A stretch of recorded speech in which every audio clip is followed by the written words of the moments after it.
Assalamualaikum warahmatullahi wabarakatuh.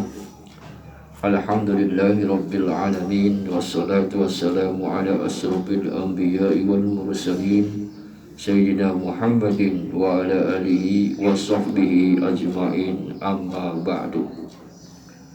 Baiklah teman-teman dimanapun berada, dalam kesempatan ini setelah kita memanjatkan puji dan syukur kehadirat Allah Subhanahu wa taala yang telah memberikan beribu-ribu nikmat iman dan Islam, nikmat sehat walafiat dan nikmat-nikmat yang lainnya, dan menghaturkan salawat dan salam kepada junjungan kita Habibuna wa Nabiyuna Nabi Muhammad sallallahu alaihi wasallam, pada keluarga dan para sahabat, dan sampailah kepada kita semua sebagai umat akhir zaman.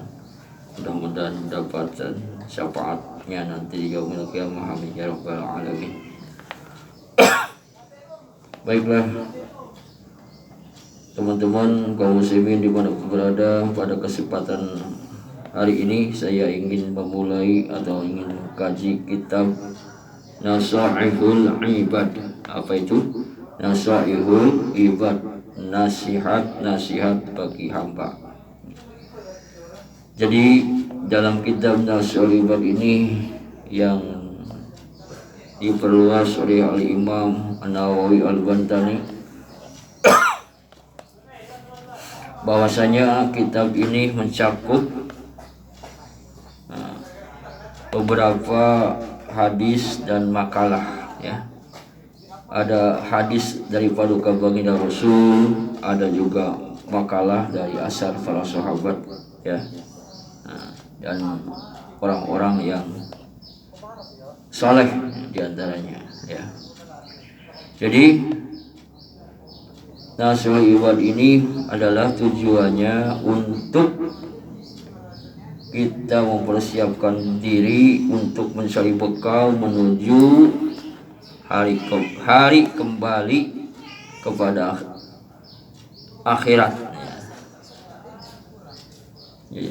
Mempersiapkan diri bekal untuk menuju hari akhirat, yaitu menyiapkan diri untuk waktu kembali ke haribaan Allah Subhanahu wa taala.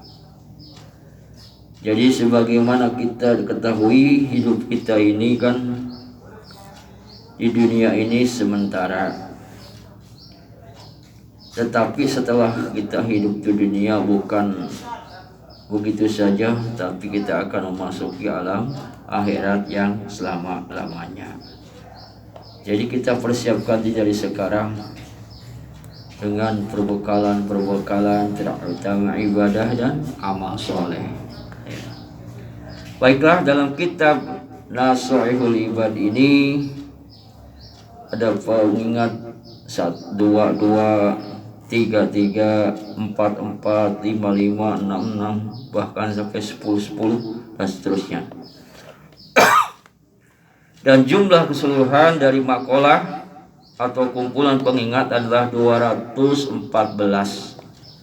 Jadi 214 makalah hadis Nabi sallallahu alaihi wasallam sebanyak 45 hadis, dan yang lainnya adalah hadis sahabat Nabi, ya, atau asar, ya, adalah asal dari sahabat Nabi Muhammad sallallahu alaihi wasallam. Oke, alhamdulillah. Dan menurut Syekh Nawawi, beliau mendoakan semoga Allah memberi rahmatnya kepada beliau, sehingga beliau mendapatkan barakah dari Allah Subhanahu wa taala.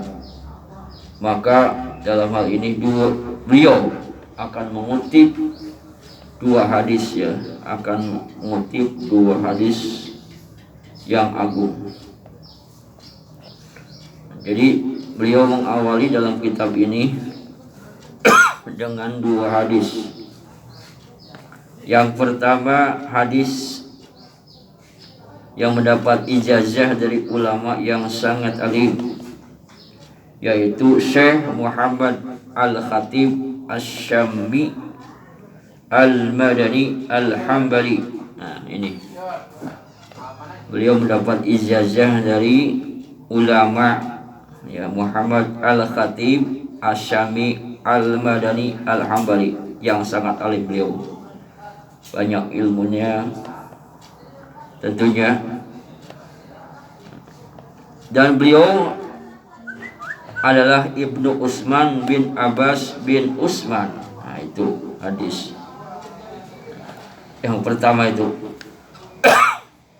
Hadis ini didapatkan dari guru-gurunya sampai tersambung kepada sahabat Abi Dzar Al-Ghifari. Nah, ini hadis dari sahabat Abi Dzar Al-Ghifari radhiyallahu anhu dari Rasulullah sallallahu alaihi wasallam.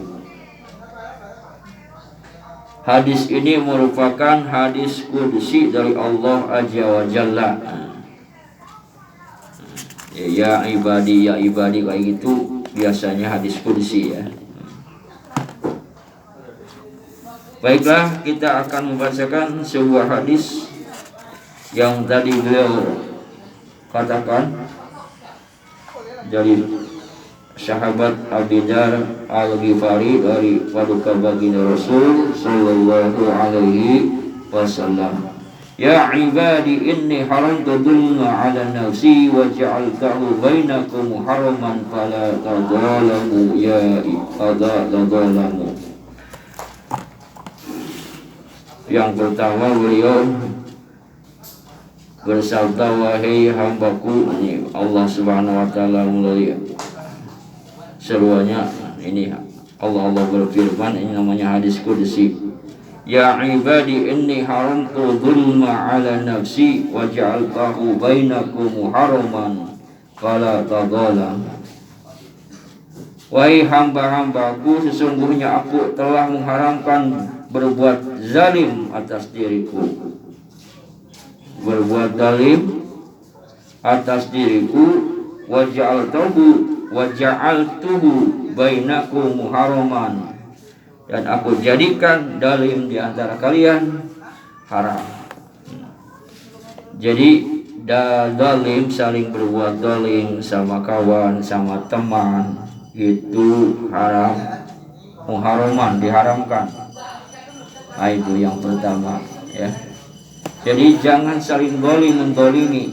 Itu hadis yang pertama ya, yang belum selesai gitu ya. Yang pertama ini panjang hadis kuncinya. Nah, jadi yang kalau kita kaji seruan ini, Allah mengatakan dalam hadis kunci ya.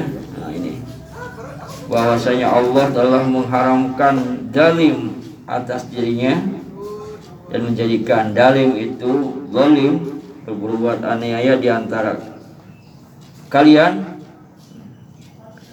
adalah haram. Maka jangan berbuat zalim. Jadi pesan ini kita dilarang berbuat zalim, berbuat aniaya, merugikan orang lain, menyakiti orang lain. Itu namanya berbuat zalim, dilarang oleh Allah Subhanahu wa taala. Kaum muslimin rahimakumullah. Nah, itu dalam hadis pertama saja belum kita semuanya siap, belum semuanya kita selesai bahas ya. Nah, jadi yang pertama kita dilarang zalim ya. Jadi zalim itu berbuat aniaya ya.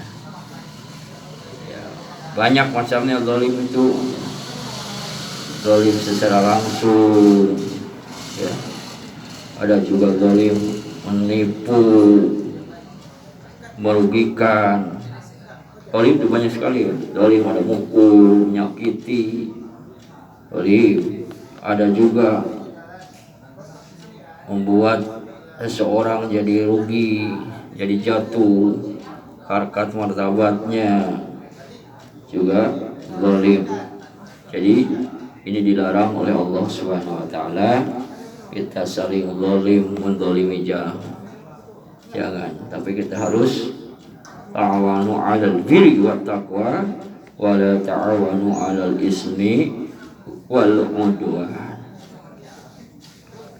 Baiklah kaum muslimin, untuk sementara kajian pertama dalam kitab Nasaihul Ibad, dalam hadis yang pertama, hadis qudsi yang pertama yang belum juga selesai, yaitu tentang jangan kita berbuat zalim sesama manusia, sesama makhluk Allah, sama ya, binatang-binatang pun jangan kita zalimi ya, mereka pun makhluk Allah ya. Nah, jadi sampai di sini dulu, mudah-mudahan Allah Subhanahu wa taala senantiasa memberikan hidayah taufik kepada kita semua, sehingga kita semua dijadikan hamba-hamba Allah yang soleh, yang lembut hati kita, yang sayang kepada sesama makhluk Allah lainnya. Amin ya rabbal alamin. Sampai sini dulu, kurang lebih mohon maaf. Assalamualaikum warahmatullahi wabarakatuh.